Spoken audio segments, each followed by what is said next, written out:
Unbelievable. So yeah, it's incredible. The car stories and how they parallel with what God does in our lives, it's just amazing. I know. When I was a boy, we lived in Illinois, because I came from Kentucky to Illinois.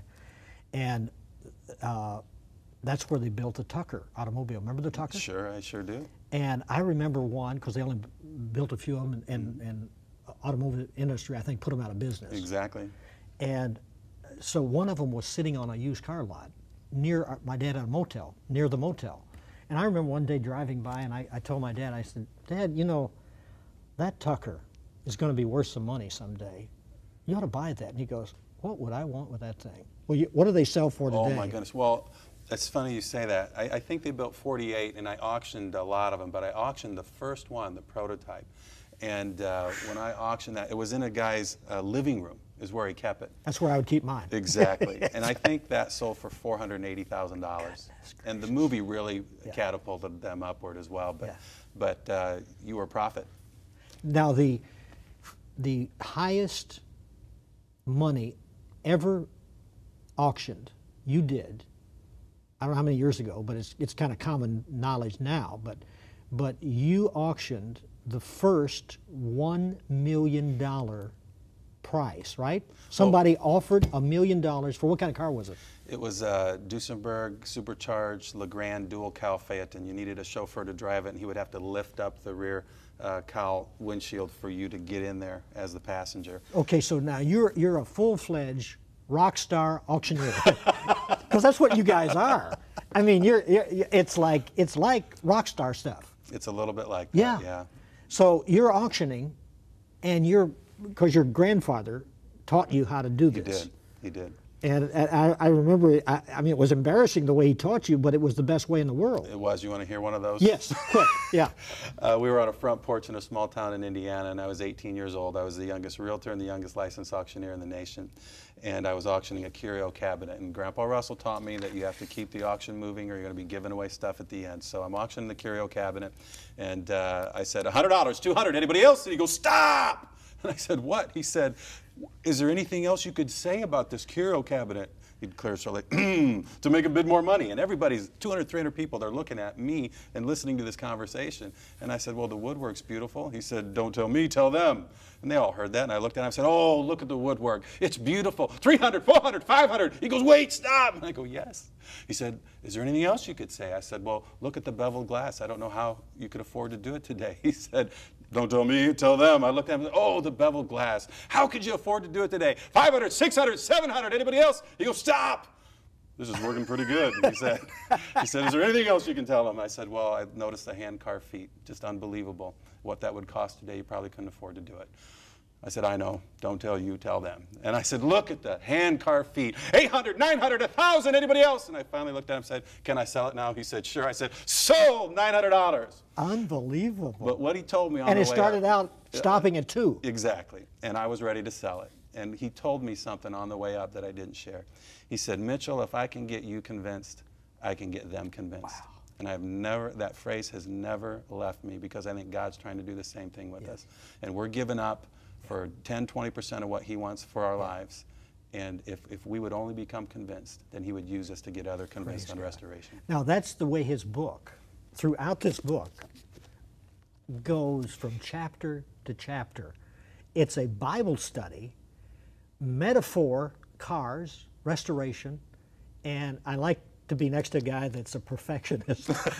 Because I told him years ago I used to be in wholesaling, and I mean, you can, as soon as you walk up and the guy said, oh, this car is perfect, and you walk up and you go, what? Do you see this? Do you see this? You open the door and you say, you see this? It's not perfect. In fact, it's been in a wreck. And the guy looks at you and he's changing colors. Exactly. I know that look. Yes. I know that look. Now, when you finally hit the gavel at $1 million on the Duesenberg, what goes through your body? Oh, there's an energy that's unlike anything that you do. It's just amazing, and especially it's in the crowd. It's in anybody who's near or within earshot. It's electric. It's hard to describe. I mean, a tremendous worship concert kind of has that feeling. You know what I mean? It's just, you almost have goosebumps from it. Unbelievable. Now, who was this car delivered to? Well, Tom Monahan at that time owned Domino's Pizza and the Detroit Tigers. Now there's a story there too. Yeah, he took delivery at home plate in Tiger Stadium, and when I first showed Tom the car, before he had purchased it, I'm standing at the rear of the car with the potential seller, Tom Monahan, and myself.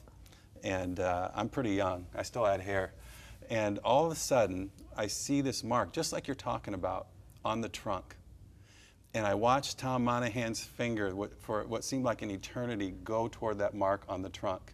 And his finger's almost there, and the owner... And you said it was 100 points. Yeah, the owner said he had told us it's 100 points, it was judged 100 points. Yeah. And the finger, Tom Monahan's finger's almost on the mark, and the owner, I thought, what's he gonna say?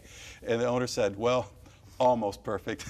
And Mr. Monahan touched that mark, and it was just lint from the trunk, and we all breathed a sigh of relief. In fact, Mr. Monahan was excited. Look, it's only lint on the trunk.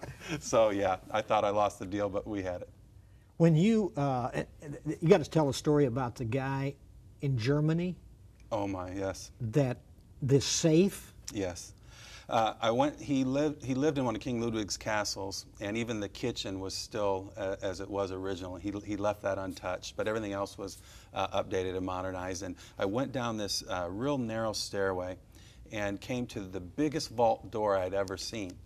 And when he unlocked it with a combination and opened it, it made that kind of hydraulic sound, almost like a train locomotive, that the air was, coming out of it.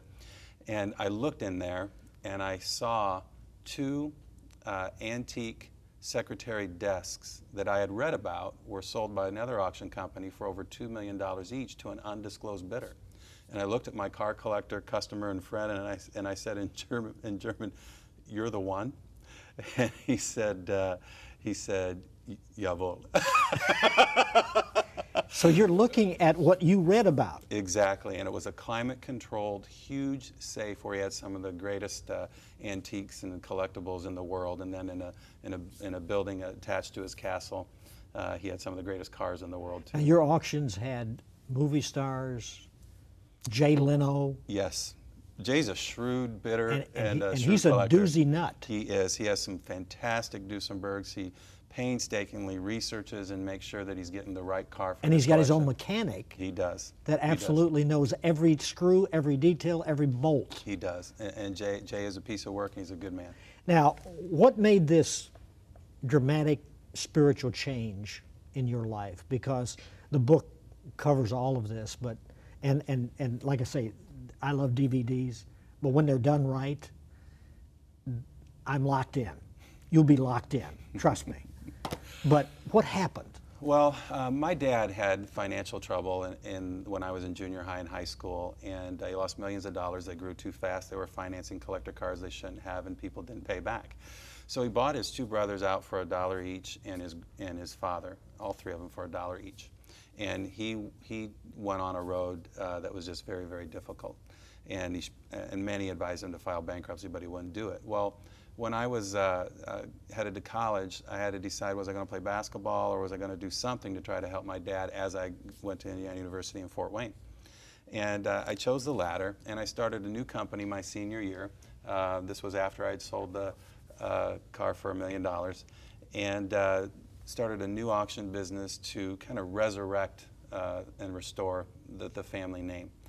And it went straight up. It was incredible. It just went straight up.